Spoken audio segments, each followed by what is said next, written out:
महिलेला छेडछाड केल्याच्या आरोपाखाली दाखल करण्यात आलेल्या गुन्ह्यात पुरावा अपुरा ठरल्याने इचलकरंजी येथील प्रथम वर्ग न्यायालयाने आरोपीची निर्दोष मुक्तता करण्याचा आदेश दिला आहे। या प्रकरणामध्ये ॲडव्होकेट सनी बागडे यांनी जोरदार युक्तिवाद मांडला। या प्रकरणात 14 एप्रिल 2024 रोजी सायंकाळी सुमारे 5 वाजण्याच्या सुमारास तारदाळ गावातील गौरीशंकर नगर परिसरात फिर्यादी महिलेच्या घरासमोर संशयित आरोपी सूरज नंदकिशोर सिंदकर याने अश्लील बोलून तिचा अपमान केल्याची तक्रार दाखल करण्यात आली होती। या घटनेमुळे फिर्यादी महिलेच्या मनात लज्जा उत्पन्न झाल्याचे तक्रारीत नमूद करण्यात आले होते। या तक्रारीनंतर शहापूर पोलीस ठाण्यात IPC कलम 354 अ प्रमाणे गुन्हा नोंदविण्यात आला होता। पोलिसांनी या प्रकरणाचा तपास करून न्यायालयात दोषारोपपत्र दाखल केले।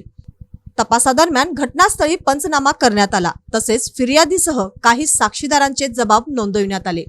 मात्र न्यायालयीन सुनावणी दरम्यान सादर करण्यात आलेल्या पुराव्यांचे परीक्षण करताना आरोपी सिद्ध करण्याइतका ठोस पुरावा उपलब्ध नसल्याचे ॲडव्होकेट सनी बागडे यांनी न्यायालयाच्या निदर्शनास आणून दिले। तसेच इतर स्वतंत्र साक्षीदारांची साक्षीही नोंदविण्यात आलेली नसल्याने आरोपींविरुद्ध गुन्हा शंकातीतपणे सिद्ध होत नसल्याचे न्यायालयाने नमूद केले।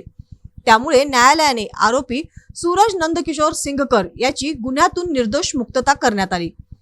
ॲडव्होकेट सनी बागडे यांच्या प्रभावी युक्तिवादाने विनयभंग प्रकरणात सदर आरोपीची निर्दोष मुक्तता करण्यात आली आहे।